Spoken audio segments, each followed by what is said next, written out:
यदि अनुभवकर्ता का अनुभव ही नहीं होता तो बिना उसे देखे कैसे कह सकते हैं कि वो परिवर्तनहीन है। तो इसका प्रमाण ये है कि अगर उसमें परिवर्तन होता तो दिख जाता। फिर उल्टा है, पहले देख लूं फिर परिवर्तन दिखे, नहीं, ऐसा संभव नहीं है। ध्यान दीजिए, इंद्रियां परिवर्तन ही पकड़ती है, इंद्रियां परिवर्तन ही पकड़ती है। तो अगर परिवर्तन होता तो दिख जाता, फिर जिसका ज्ञान हो जाता हमें। लेकिन क्योंकि अगर ऐसा हो जाए कि परिवर्तन दिख जाए तो फिर वो अनुभव हो गया, वो अनुभव की श्रेणी में आ गया, अनुभव के वर्ग में आ गया। फिर अनुभव करता तो वो है जिसको परिवर्तन दिख रहा है। तो हम कहते हैं असंभव है परिवर्तन होना, असंभव है। जिस तरह से उसकी व्याख्या की गई है, अनुभवकर्ता की परिभाषा की गई है कि ये वो है जिसको अनुभव होते हैं।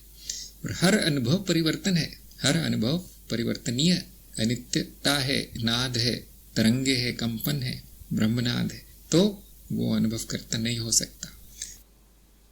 अद्वैत का ज्ञान नकारात्मक ज्ञान है। देखिए, उसका नाम ही नकारात्मक है, अद्वैत। जो द्वैत नहीं है वो, ये शब्द नकारात्मक है, नहीं बताया गया इसमें, ये नहीं है ऐसा बोला गया, द्वैत नहीं, इसलिए इसका सारा ज्ञान नकारात्मक है। नकारात्मक का मतलब ये नहीं होता कि बुरा सा है, कुछ गलत सा है, ऐसा नहीं। नकारा गया है, हर तरह का ज्ञान नकारा गया है, तब जाके वो अद्वैत तक पहुंचते हैं हम। ये इसका सही उत्तर है कि बुद्धि में नकारात्मकता, वो उसकी सीमा में है। बुद्धि ये बोल सकती है कि देखिए ये नहीं है और ये वो नहीं है, ये दो नहीं है और ये आधा नहीं है, ऐसा बोल सकती बुद्धि। लेकिन क्या है वो नहीं बोल सकती, वो ज्ञान नहीं होगा कभी।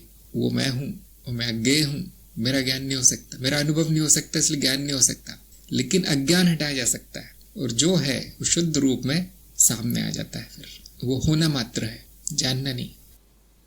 बहुत लोग अटकते हैं इसमें, बहुत लोग अटकते हैं, वो चाहते हैं अद्वैत का प्रमाण लाके दीजिए, तो नकारात्मक प्रमाण दिया जा सकता है कि द्वैत नहीं दिखाई देता, कितना भी प्रयास कर लीजिए द्वैत नहीं सिद्ध होता, और व्यवहारिक तक ले द्वैत मान लिया जाता है क्योंकि वही ज्ञात होता है। फिर इसलिए कई दर्शन जो है द्वैत के स्तर पे आकर रुक गए, क्योंकि उन्होंने देखा पूरी तरह से अर्थहीन है अद्वैत, बुद्धि से जानना संभव नहीं है। केवल अद्वैत वेदांत है जिसमें की हिम्मत है इतनी बोलने की कि हाँ ये ऐसा है, भले मैं इसको सत्य न कहूँ, भले ही असत्य न कहूँ, भले ही द्वैत न कहूँ, ये न कहूँ, लेकिन मैं जानता हूँ कि अद्वैत ही आखिरी उत्तर है, आखिरी अवस्था है, परम अवस्था अद्वैत है, और मैं पहले से हूँ, कुछ करने से नहीं आएगी ये।